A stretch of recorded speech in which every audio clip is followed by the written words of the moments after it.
Ambassador Quan Hyuk stood at the center of the Galactic Council chambers. His dark suit looked plain next to the colorful robes and glowing armor of the alien delegates. The massive room buzzed with hundreds of different voices, speaking in dozens of languages. Translation devices hummed softly, turning alien words into something humans could understand. Hyuk had done this many times before. He had given speeches about human ideas, asked for support on human projects, and tried to make the other species see humans as equals. Today was different. Today, he was saying goodbye. The council speaker, a tall creature called Vex Thul, raised one of his four arms. His skin shimmered like oil in water, and his voice boomed across the chamber. "The human representative may speak," he said. The way he said it made it sound like he was doing Hyuk a favor. Hyuk stepped forward. He did not bow like the other species did. He stood straight and looked directly at the council speaker. "Honored members of the Galactic Union," he began, his voice calm and clear. "After 50 years of membership, humanity has decided to withdraw from this organization." The chamber fell silent. Not the good kind of silent where people listen carefully. This was the shocked kind of silent, like when someone says something nobody expects. Then the laughter started. It began with Vex Thul, a deep rumbling sound that shook the air. Soon, dozens of other delegates joined in. Some made clicking sounds. Others whistled and a few roared, but they were all laughing at the same thing, at humanity. "Withdraw?" Vex Thul said between laughs. "The youngest species in the Union wants to leave? How amusing!" He looked around at the other delegates. Perhaps they need time to grow up. Children often throw tantrums when they cannot play with the adults. More laughter filled the chamber. Hyuk waited for it to stop. He had expected this reaction. Humans had been called the junior species for so long that most aliens forgot. They were full members of the Union. "Our decision is final," Hyuk said when the noise died down.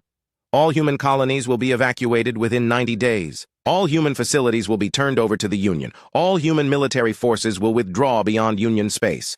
A delegate with crystal-like skin stood up. "What about your obligations, your trade agreements, your defense commitments?" "All. Contracts will be honored until the withdrawal date," Hyuk replied. "After that, humanity will have no obligations to the Union, and the Union will have no obligations to humanity." Vex Thul waved a dismissive hand. "Fine. Leave if you wish. We managed the galaxy for thousands of years before humans arrived. We will do just fine without you." He looked at the other delegates. "Perhaps better than fine. No more primitive human ideas cluttering our discussions." Hyuk nodded once. "Thank you for your understanding."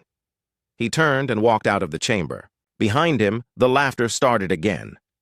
3,000 light-years away, Captain Lee Day stood on the bridge of the transport ship New Seoul. Through the front window, he could see hundreds of other human ships floating in space. Some were huge cargo vessels loaded with families and belongings. Others were smaller ships carrying important equipment and supplies. Day had been born on Centauri Station 42 years ago. His parents had been among the first humans to settle outside Earth's solar system. Now he was helping to evacuate the last humans from the Centauri colonies. "Captain," his communications officer called out, "the Kepler station group has finished loading. They're ready to jump." "Good," Day said. "Tell them to proceed to Rally Point 7. He looked at his navigation officer. "How many ships left?" 47, sir. Mostly cargo haulers and the last few passenger transports." Day nodded. The evacuation had taken 2 months. Every human facility in Union space was being abandoned. Not destroyed, not damaged. Just left empty and clean for whoever wanted to take them. "Sir," his sensor officer said, "I'm picking up alien ships approaching. Looks like a Zephyrian patrol." On the screen, 3 sleek alien warships appeared. Their hulls gleamed with a blue metal that humans had never learned to make. The lead ship sent a message. "Human vessels, this is Commander Zeltar of the Zephyrian fleet. We are here to ensure your peaceful departure." Day opened a channel. "Commander, this is Captain Lee Day. We are conducting an authorized evacuation. All our activities are legal, under Union law." "Understood, Captain. We are simply observing." Day knew what that meant. The aliens wanted to make sure humans did not take anything they were not supposed to. They wanted to watch humans run away with their tails between their legs. "Of course, Commander. We have nothing to hide." And that was true. The humans were not taking anything that did not belong to them, but they were also not leaving behind anything that did belong to them. On Kepler Station, Dr. Park Nara typed commands into her computer terminal. Around her, other human scientists packed their personal belongings into shipping containers. The station's laboratories were being shut down one by one. Nara had worked here for 15 years. She had helped develop new medicines, better farming techniques, and improved space travel methods. Her research had been used by dozens of alien species. Some of her discoveries had saved millions of lives across the galaxy. Now she was deleting it all. "Dr. Park," her assistant said, "are you sure about this? Some of this research could help people." Nara paused in her typing. On her screen was the formula for a medicine that could cure a disease affecting 3 different alien species. It had taken her team 4 years to develop it. "The research belongs to humanity," she said quietly. "If they don't want humanity in the Union, they don't get humanity's knowledge." She pressed the delete key. The formula vanished. Room by room, lab by lab, the human scientists erased their work.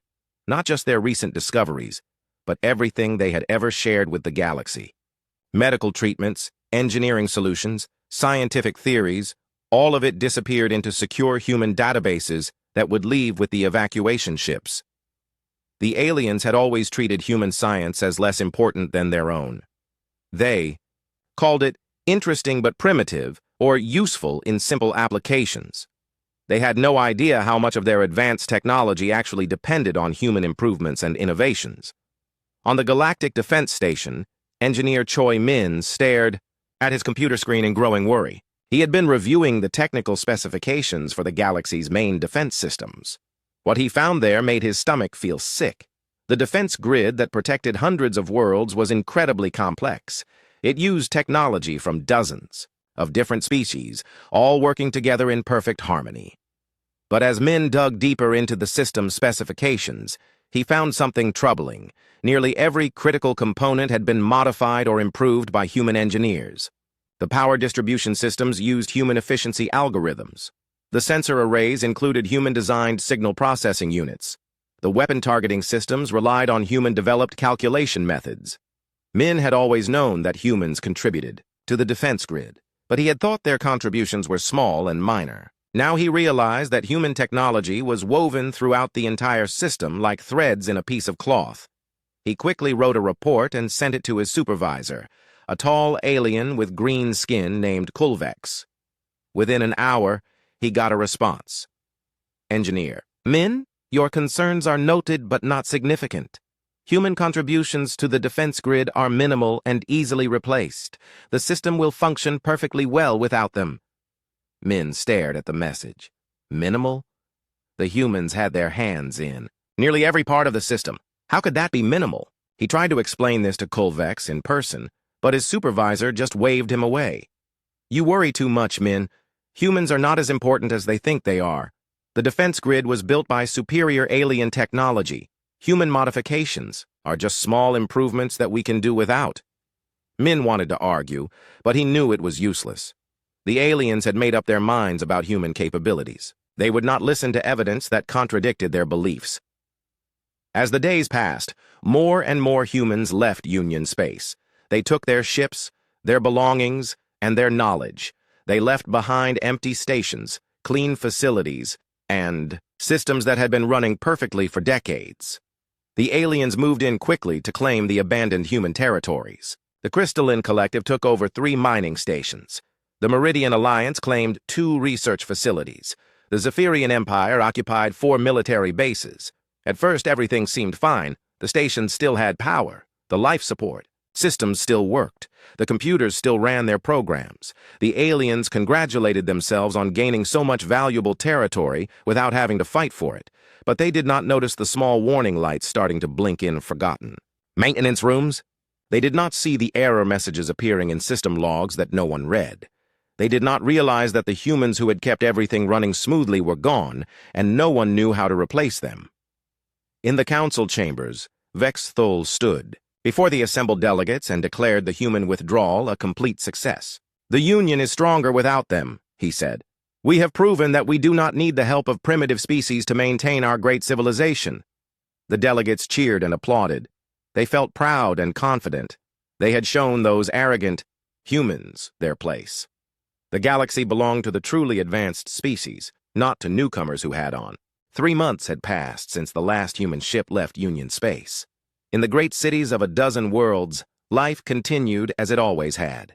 Alien families went to work, children attended schools, and merchants sold their goods in busy marketplaces. The politicians and military leaders who had laughed at humanity's departure had moved on to other concerns. But in the quiet places where machines hummed and computers calculated, small problems were starting to appear. Admiral John Woo sat in the command center of the human ship Silent Observer, hidden in the dark space between star systems. Around him, dozens of screens showed information from across the galaxy. Human intelligence networks, built over 50 years, still functioned even after the official withdrawal. "Admiral," Communications Officer Yoon Hee said, "we're getting reports from the Kepler sector. The automated trading system has been making calculation errors for the past week." Wu nodded. He had expected this. The Kepler trading system processed millions of transactions every day. It used algorithms that human programmers had developed and improved over 20 years. Without regular updates and maintenance, those algorithms would slowly drift out of alignment. "How bad are the errors?" he asked. "Small so far. Wrong prices on some luxury goods, delays in shipping schedules. The aliens are treating it as minor glitches." "Of course they are," Wu said quietly. "What about the Meridian colonies?" "Power grid fluctuations reported on 3 worlds. Nothing major yet, but the efficiency ratings are dropping." Wu pulled up a star map on his main screen. Red dots marked locations where problems had been reported. There were not many yet, but he could see the pattern forming. Every red dot marked a place where humans had made significant contributions to the infrastructure. "Sir," another officer called out, "incoming priority message from the Centauri monitoring post." On the screen, Captain Yang Jun appeared. His face looked grim. "Admiral, we've been watching the old human colonies. The aliens are having trouble with basic maintenance. Life support systems are running at 60% efficiency. 3 fusion reactors have gone into emergency shutdown mode. The automated factories have stopped production twice this week." "Are they asking for help?" Wu asked. "No, sir. They're trying to fix everything themselves, but they don't understand the underlying systems. They see a problem and apply a quick patch, but they don't realize that the patch creates 2 more problems down the line." Wu was not surprised. Human engineers had spent decades learning how to integrate different alien technologies. They had found ways to make incompatible systems work together. They had solved thousands of small problems to create larger solutions. The aliens had taken those solutions for granted. They assumed their own technology was naturally superior and that human contributions were minor additions. Now they were learning the difference between using something and understanding it. On the council station, Technical Officer Yulden worked late into the night cycle. His desk was covered with reports from 47 different sectors. Each report described some kind of technical malfunction or system failure. Most of the problems were small. A communication delay here, a power fluctuation there. Nothing that seemed dangerous or urgent. But Yulden had been a systems analyst for 60 years, and he recognized patterns when he saw them. Every failure involved technology that humans had worked on. Every malfunction happened in systems where humans had been involved in design, maintenance, or improvement. The correlation was too obvious to ignore. He compiled his findings into a detailed report and sent it to his supervisor. Then he sent copies to the Council Security Office and the Infrastructure Committee. He marked it as priority high and distribution wide. The next morning, he got 3 responses. The Security Office thanked him for his diligent attention to minor issues. The Infrastructure Committee promised to review the matter when time permits. His supervisor told him to focus on real problems, not statistical noise. None of them wanted to admit that the problems might be connected to humanity's departure. That would mean admitting they had been wrong about human capabilities. It would mean acknowledging that the junior species had been more important than anyone realized. Dr. Kim Soo stood in the intelligence center of Earth's Strategic Planning Division. The room was filled with banks of computers and analysis stations. Human agents throughout the galaxy sent back information about alien activities, and teams of analysts tried to predict what would happen next. "Doctor," analyst Lee J. said, "we're seeing increased activity in alien research facilities. They're trying to reverse engineer human modifications to their technology." Kim looked at the data on her screen. The aliens had samples of human-improved systems, and their best scientists were working around the clock to understand how the improvements worked. "Are they making progress?" she asked. "Some. They can copy the surface features, but they're missing the deeper principles. They're like someone trying to fix a clock by looking at the hands instead of understanding the gears inside." Kim nodded. Human technology was based on different philosophical approaches than alien technology. Humans focused on efficiency, adaptability, and integration. They looked for ways to make different systems work together smoothly. Aliens tended to focus on raw power and individual brilliance. Each species had developed technology that reflected their own strengths and ways of thinking. When they worked together, they usually just combined their technologies rather than truly integrating them. Humans had been the integration specialists. They had found ways to make crystalline processing units work with Zephyrian power systems. They had connected Meridian sensor networks to Dominion communication arrays. They had been the bridge builders, the problem solvers, the ones who made everything work together. "What's our assessment of their success rate?" Kim asked. "Maybe 30%. They can duplicate about 1/3 of the human improvements, but even those duplications are less efficient than the originals, and each success takes them months of work." Kim pulled up a timeline projection. At their current rate of progress, how long would it take them to replace all human contributions? The analyst ran some calculations. "Assuming they maintain their current pace and don't encounter major setbacks, approximately 8 years. And if their pace slows down as they encounter more complex problems, 15 to 20 years, Doctor." Kim leaned back in her chair. The aliens had built their civilization over thousands of years. They were used to thinking in terms of decades and centuries. 8 years probably seemed like a reasonable timeline to them. They had no idea how much their infrastructure would degrade while they worked on solutions. On the mining world of New Vandara, Supervisor Kexalon watched his atmospheric processors with growing frustration. The massive machines were supposed to convert the planet's toxic atmosphere into something breathable for the Meridian colonists who would arrive next year. For 6 months, the processors had worked perfectly. They had been a triumph of engineering, combining Meridian atmospheric science with advanced filtration systems developed by human researchers. The project had been held up as an example of successful interspecies cooperation. Now, the processors were failing, and no one could figure out why. "Status report," Kexalon demanded as he entered the main control room. Chief Engineer Veltar looked up from a bank of flashing warning lights. "Power consumption is up 40% from normal. Filtration efficiency is down to 60%. 3 backup systems have shut down completely. Cause? Unknown. The primary systems appear to be operating within normal parameters, but the integration protocols are producing cascading errors." Kexalon stared at the readouts. The integration protocols had been designed by a human team led by Dr. Park Nara. They were supposed to coordinate the interactions between dozens of different subsystems. Without them working properly, the entire atmospheric processing facility was slowly breaking down. "Can we contact the human engineers who designed the protocols?" Veltar's expression darkened. "The humans have left Union space. All contact has been terminated. Then we'll have to fix it ourselves. How long?" I don't know, sir. The integration protocols are extremely complex. We're still trying to understand how they work."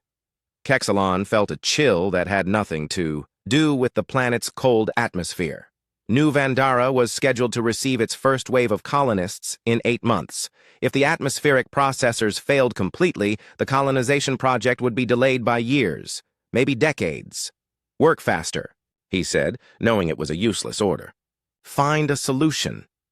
But even as he said it, Kexalon wondered if a solution existed. The humans had taken their knowledge with them. The blueprints and technical manuals they had left behind described what the systems did, but not how they did it. It was like having a recipe without knowing how to cook. In space above the planet, Asteroid Monitoring Station KX-7 continued its automated patrol. The station's job was simple: watch for asteroids that might threaten New Vandara and activate the planetary defense grid if necessary. The station used sensors developed by 5 different species and targeting systems created by 3 others. Human programmers had written the software that coordinated all these different technologies and made split-second decisions about potential threats. 6 months after humanity's departure, the first major crisis hit without warning. It started on a quiet Tuesday morning in the Quantum Communications Center on Council Station. Technical specialist Mordex was reviewing routine maintenance reports when every screen in the control room suddenly went black. "What just happened?" Chief Operator Yalnis demanded, rushing over to Mordex's station. "I don't know," Mordex replied, frantically pressing buttons. "The entire network just stopped." The quantum communication network was the backbone of galactic civilization. It allowed instant communication across thousands of light years. Without it, the galaxy would be reduced to slower-than-light messages that took years to reach their destinations. For 3 hours, the network remained dead. Panic spread through government offices, military commands, and business centers across the galaxy. No one could talk to anyone outside their own star system. When the network finally came back online, it was running at only 40% capacity. Messages were delayed, connections were unstable, and entire sectors remained cut off from the rest of the galaxy. "Status report," Council Speaker Vex Thule demanded when he arrived at the communications center. "We've restored partial service," Chief Operator Yalnis explained, "but the quantum relay protocols are unstable. The human-designed integration systems seem to have suffered a cascading failure." Vex Thule's expression darkened. "Are you saying this failure was caused by human technology?" "Not exactly, sir. The failure occurred in the interfaces between human and alien systems. The humans designed those interfaces to coordinate different quantum communication technologies." "Then fix it. Replace the human components with proper alien technology." Yalnis shifted uncomfortably. "Sir, that would require rebuilding the entire network from scratch. The human integration protocols are woven throughout the system.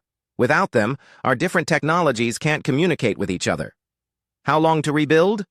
"Conservatively, 5 to 7 years." Vex Thule stared at him in shock. 7 years without reliable galactic communication?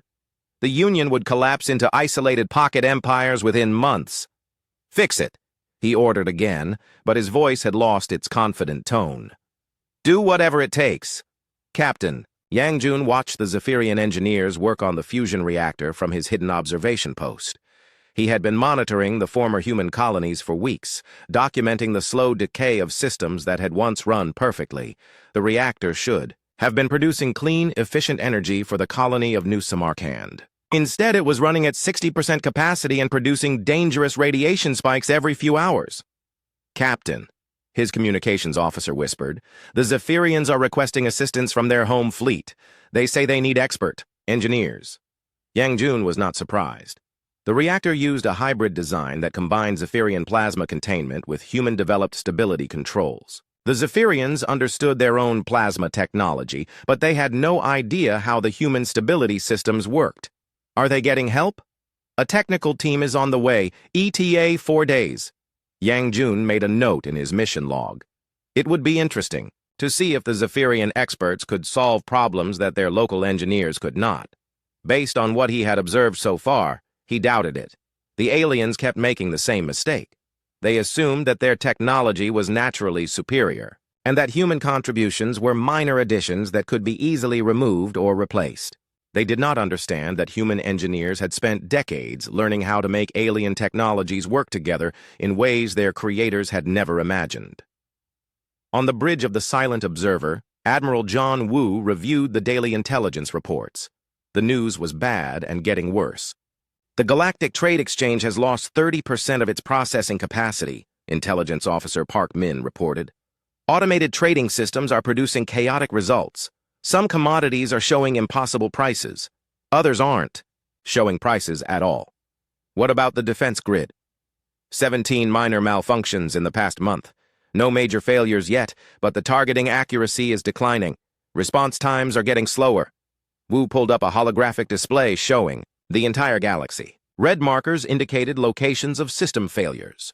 Yellow markers showed places where efficiency had declined significantly. Green markers represented systems still functioning normally. 6 months ago, the display would have been almost entirely green.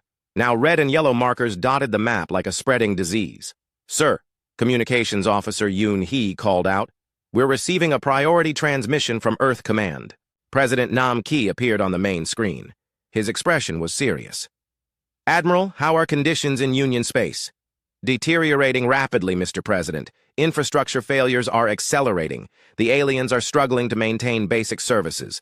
Any requests for assistance?" "None, sir. They're still trying to handle everything themselves." Nam Ki nodded grimly. "Keep monitoring. Document everything. When this situation reaches a critical point, I want us to have complete records of what happened and why." Dr. Rose soon worked. Late into the night in her laboratory deep beneath the surface of New Terra, humanity's hidden fortress. Banks of quantum sensors allowed her to monitor conditions across the galaxy without leaving human space. The data was fascinating and terrifying. Galactic civilization was falling apart in slow motion, one system at a time. Power grids were becoming less efficient. Communication networks were developing more delays and errors. Transportation systems were experiencing more breakdowns. But the most dangerous trend was in the integrated systems that connected everything together. These were the networks that allowed different alien technologies to work as a unified whole. Humans had built most of these integration systems, and without human maintenance, they were failing. "Dr. Soon," her assistant called out, "the quantum resonance patterns from the Meridian sector are showing critical instabilities." Soon looked at the readings. The Meridian Alliance had always prided itself on having the most advanced technology in the galaxy. Their quantum computers were faster than anything other species had built. Their sensor networks could detect objects across multiple star systems, but their quantum systems required precise calibration to function properly. Human technicians had developed the calibration procedures and maintained them for 30 years. Without those technicians, the quantum fields were slowly drifting out of alignment. "How long before complete failure?" Soon asked. "At the current rate of drift, maybe 2 months?"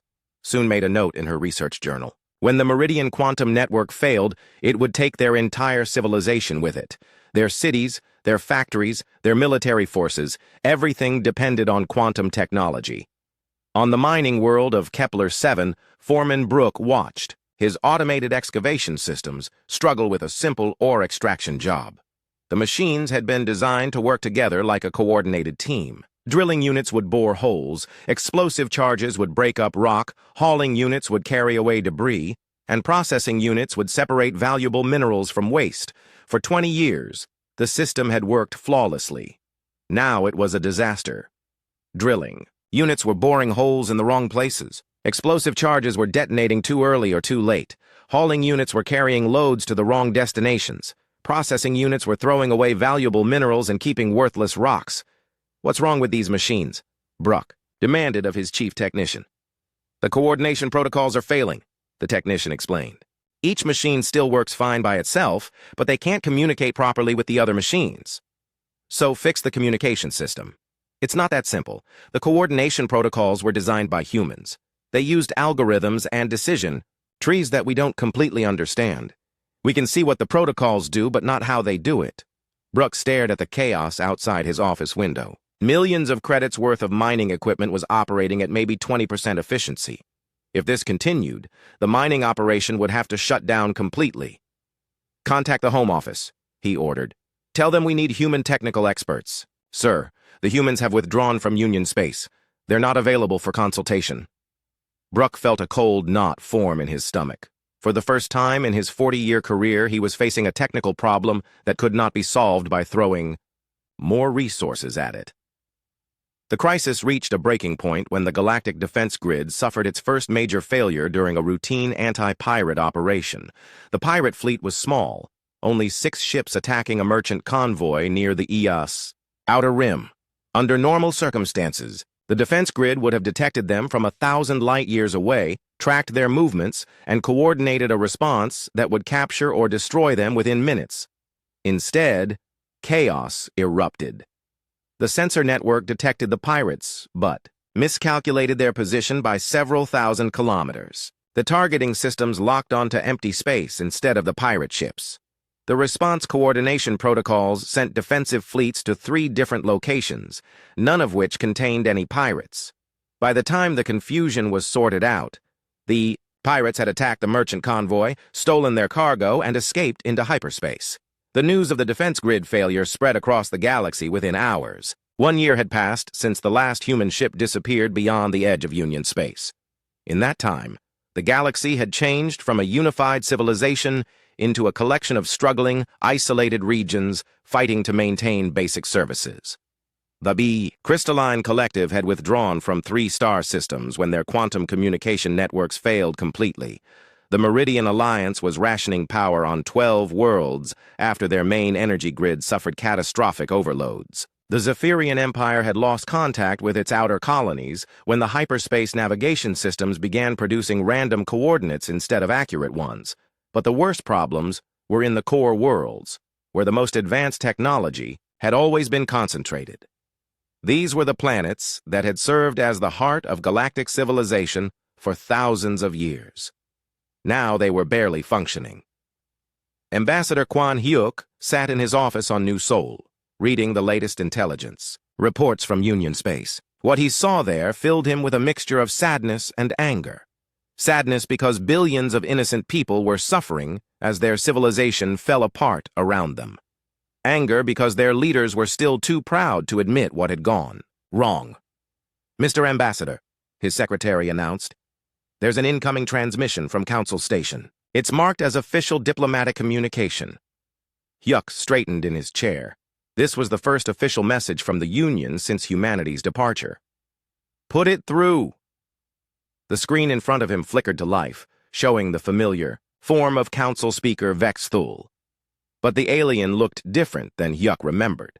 His skin had lost its shimmer, and his movements seemed tired and uncertain. "Ambassador Hyuk," Vex Thul began, his voice lacking its usual commanding tone.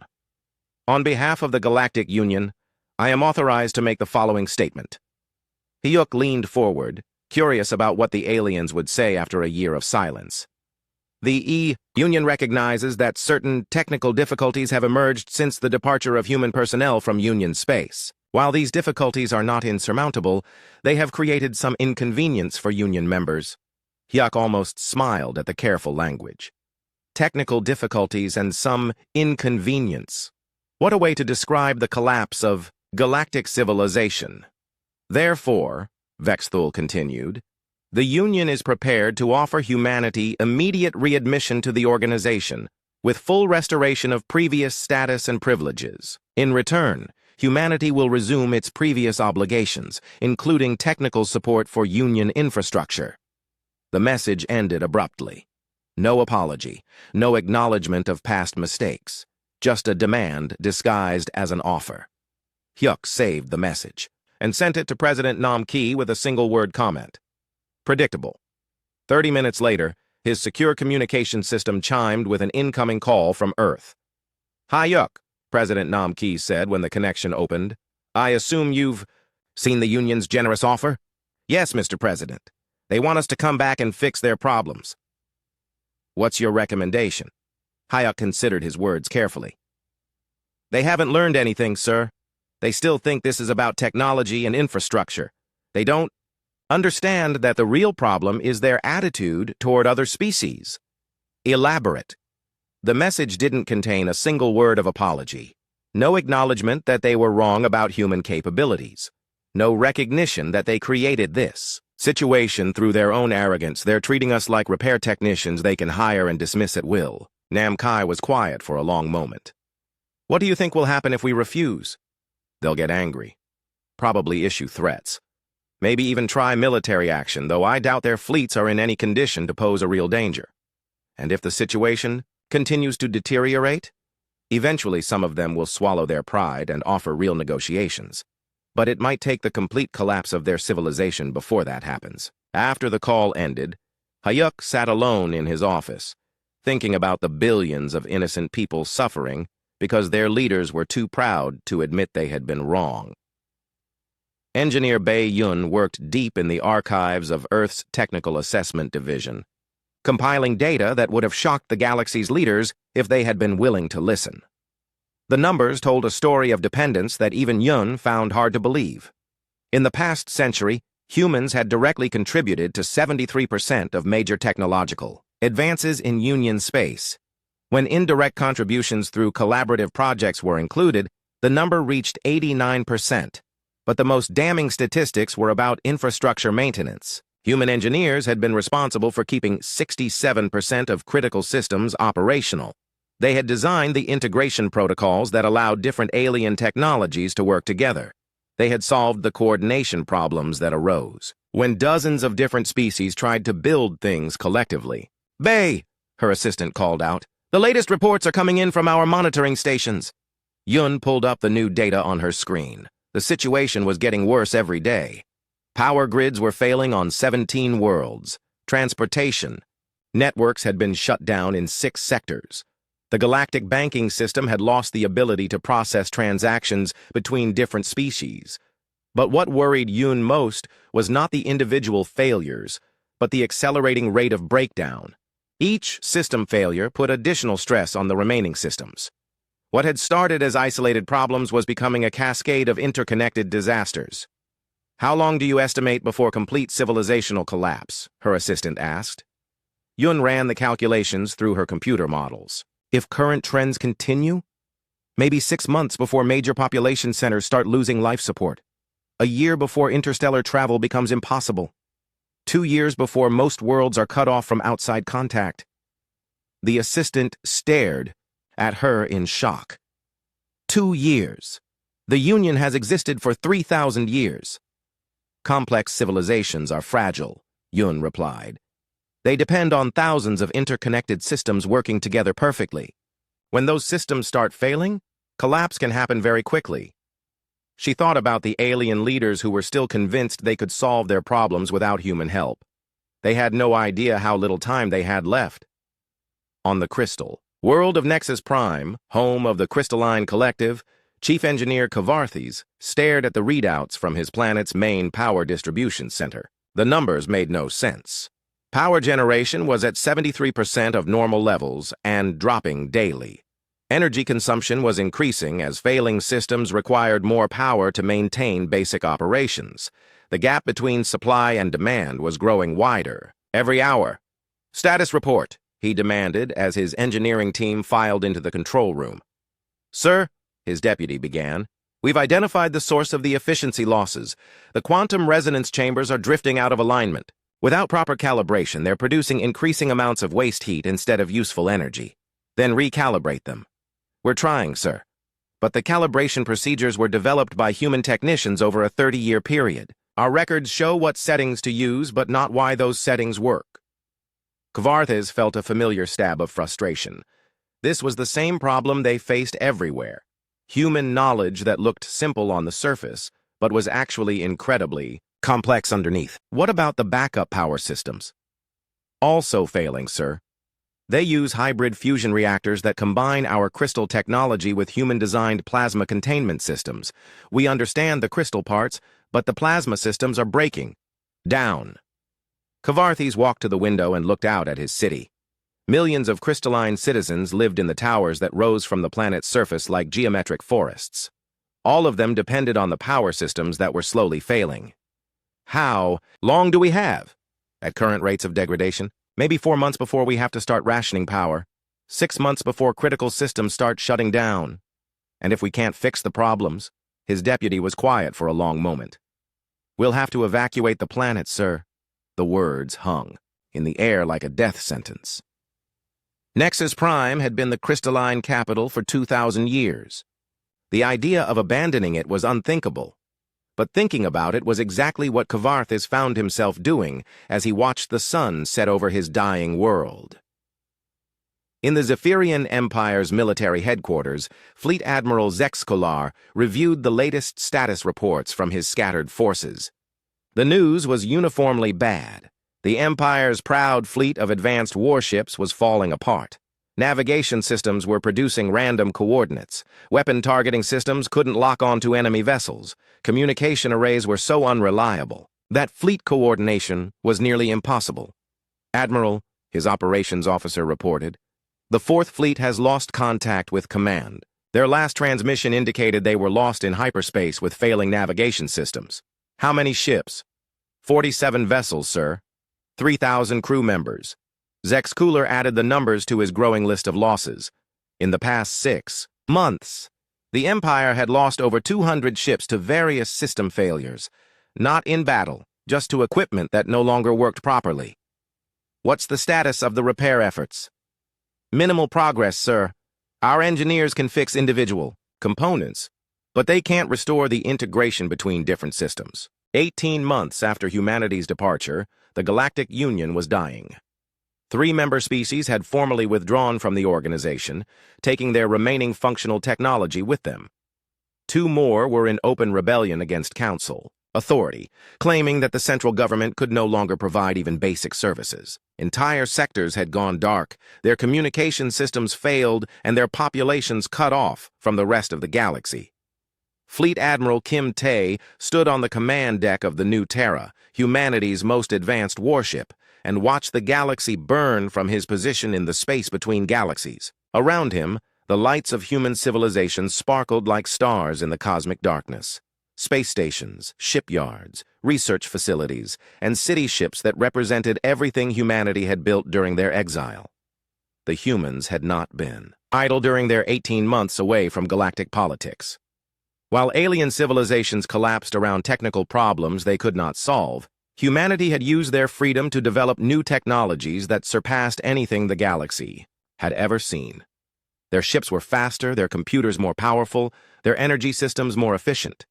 Most importantly, they had learned to build everything themselves without depending on other species for critical components. Human civilization was now completely self-sufficient and technologically superior to anything in Union space. "Admiral," Communications Officer Li Jin reported, "we're receiving emergency broadcasts from 17 different Union worlds, all requesting immediate humanitarian assistance." Kim Tae was not surprised. The Void Hunter attacks had accelerated the breakdown of galactic infrastructure. Systems that might have lasted another year under normal stress had failed completely. Under the pressure of military crisis, any official Union government requests? "No, sir. These are all local planetary governments acting independently.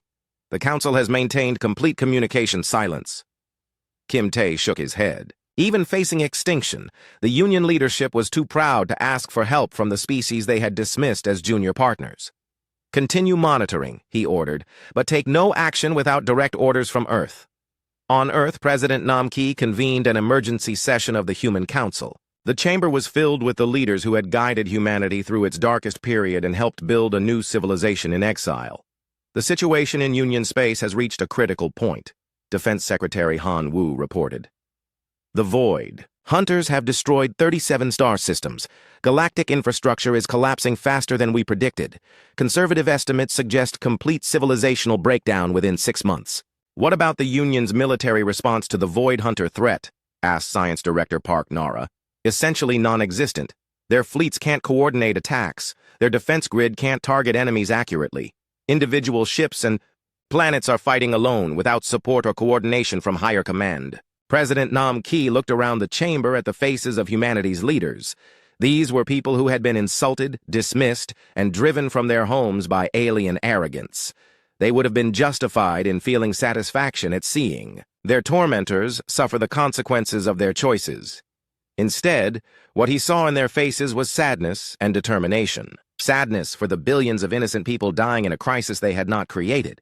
Determination to find a way to help, despite everything that had happened. "Intelligence Director Kim," Nam-Ki said, "what's our assessment of Union attitudes toward humanity?" Kim Soo pulled up her latest analysis reports. "Mixed, Mr. President. Local planetary governments and individual civilians are desperate for any help they can get. Many are explicitly requesting human assistance and acknowledging that the current crisis resulted from our departure. And the Union leadership? Still in denial. Council Speaker Vex Thule issued a statement yesterday blaming the crisis on external agitators and saboteurs. Several Union military commanders are reportedly planning offensive operations against human targets. They want to attack us now? Apparently, some Union leaders believe that humanity deliberately sabotaged their systems before departing. and that military action can force us to return and repair the damage. The chamber fell silent.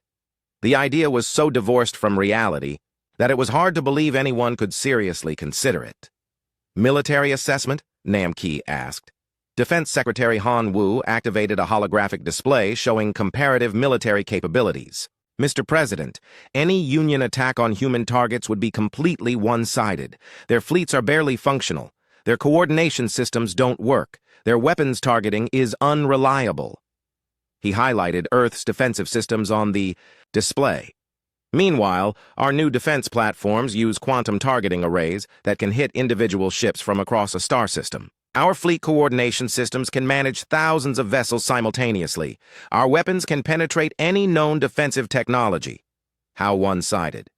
If the entire remaining Union fleet attacked Earth, our automated defenses could destroy them without requiring any human input. The battle would last maybe 20 minutes. But President Nam Ki took no satisfaction from that assessment. A military victory over the Union would solve nothing and would condemn billions of innocent people to death from the Void Hunter attacks. What are our options? He asked. We could intervene unilaterally, suggested Defense Secretary Han Wu. Send our fleets to engage the Void Hunters directly, whether the Union asks for help or not. That would save lives, agreed Science Director Park Nara. But it would also confirm Union prejudices about human arrogance and aggression.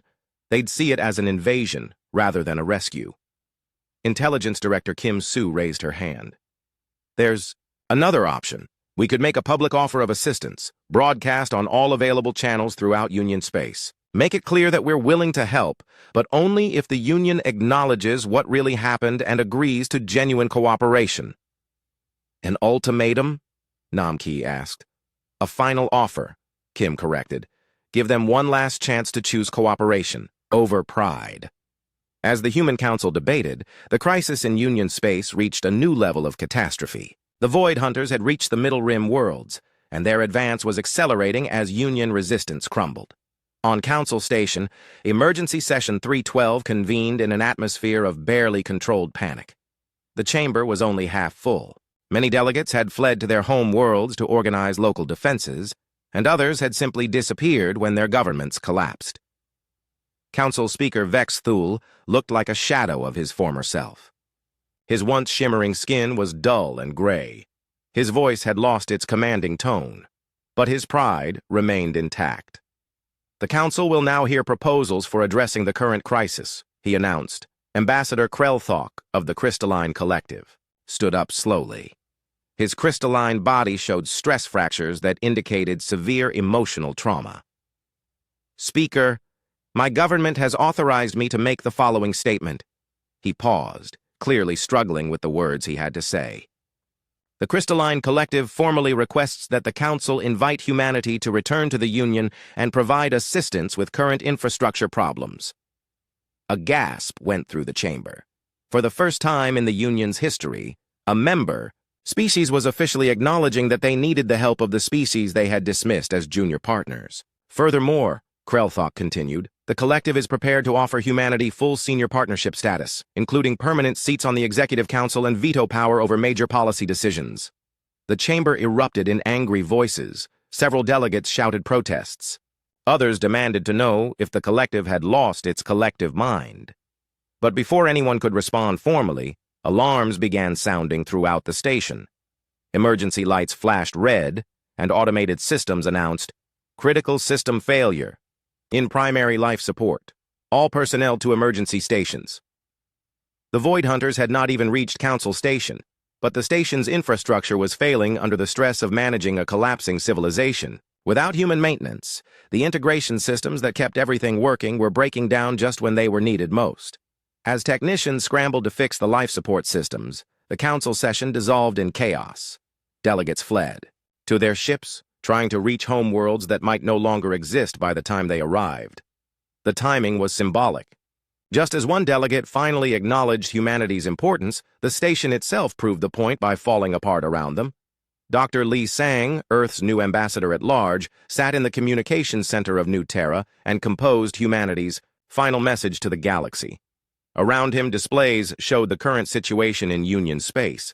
39 star systems destroyed, billions dead, and infrastructure collapsing at an accelerating rate.